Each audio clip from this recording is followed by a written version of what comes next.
Oke, ini cerita dari Korizen. Aku nggak akan bacain. Kita samarin ya, nama pengirimnya nggak kita bacain karena beliau yang meminta. Ini bisa nggak selama full ini lagunya ini? Itu kayak sound effect itu dia. Oh, kayak sound effect. Dikit-dikit aja ya. Oke, dengerin ceritanya ya teman-teman.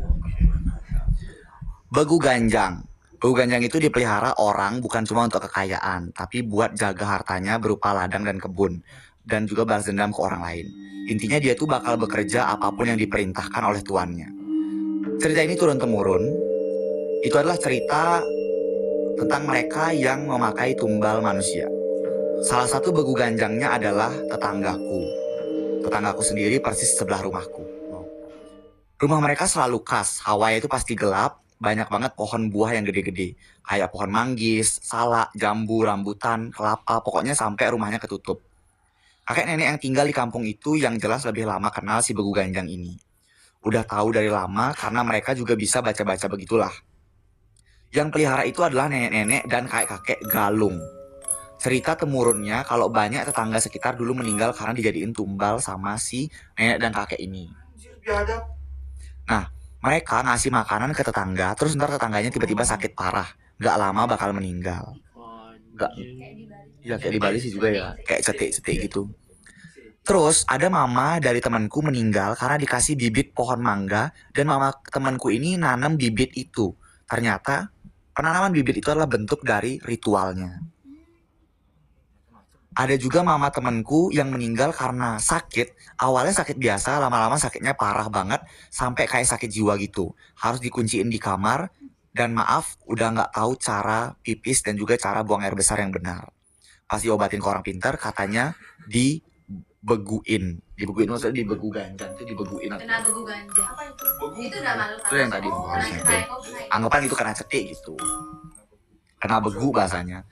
Keluarga temanku ini nemu, sorry banget, sepasang pakaian dalam wanita yang ditanam di halaman mereka sendiri. Aduh, siapa ini? Jangan nanam gitu lagi ya. Kayak sosok ketiga lintrik yang nanam-nanam CD gitu. Oh iya, itu kan ini. Intinya, cara mereka cari tumbal selalu beda-beda. Tapi semua warga udah tahu kalau itu ulahnya dia. Cuma nggak bisa apa-apa selain berdoa dan nggak mau berurusan sama mereka karena nggak ada bukti nyata bahwa mereka yang melakukannya. Nah, Kaira baru saja memberikan 10.000. Kak Kori dan TAM boleh sapa kami Kak Kaira. halo Kaira. Adik dari nenekku, sebut aja Nek Lia, dari dulu sering juga lihat nenek begu ganjang ini jalan-jalan keliling rumahnya dan bahkan keliling kampung tengah malam gak pakai baju. Intinya itu tuh salah satu ritual sekitar tahun 2013 atau 2012. Nah, kakek begu ini singkat cerita meninggal, katanya sakit, cuma gak ada yang tahu pasti karena sama sekali tetangga gak pernah datang ke rumah mereka. Intinya kabarnya tersebar dan semua orang ketakutan karena hawa kampung kami jadi beda banget. Semuanya gelap kayak mendung gitu dan rumah mereka dikelilingi banyak burung kecil warna hitam. Sampai aku sekeluarga nggak tidur di rumah dan kami tidur di rumah tetangga yang agak jauh dari rumah si nenek dan kakek ini. Nah, pas nenek Lia ini dengar kabar itu, dia seneng banget karena dia ngerasa kayak mampus. Selama ini lo udah banyak makan korban di kampung ini dan sekarang suami lo yang meninggal. Terus si nenek Lia ini teriak-teriak kegirangan ke arah rumah nenek itu. Jadi posisinya kakeknya udah meninggal nih. Terus ada nenek Lia yang emang benci sama kakek neneknya ini, kegirangan di depan rumahnya dia teriak-teriak.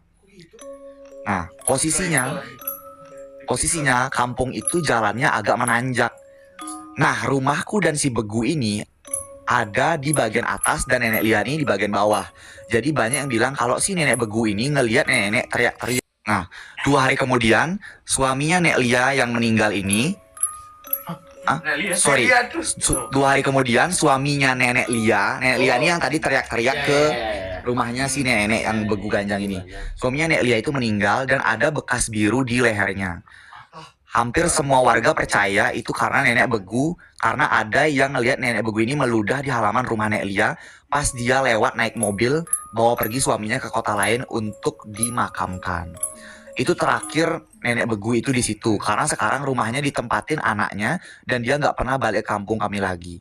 Anaknya sempat beberapa tahun tempatin rumah itu dan baru tahun 2025 ini ada orang baru yang sewa rumah itu dan semua pohon yang gede di rumah itu ditebang. Setelah 20 tahun lebih aku kenal rumah itu, baru kali ini aku bisa lihat jelas bentuk rumahnya gimana, karena udah benar-benar terang dan hawanya udah beda. Seperti itu, maaf kalau nggak serem atau kepanjangan. BTW, di kampung aku masih ada yang pelihara begu ganjang sampai sekarang.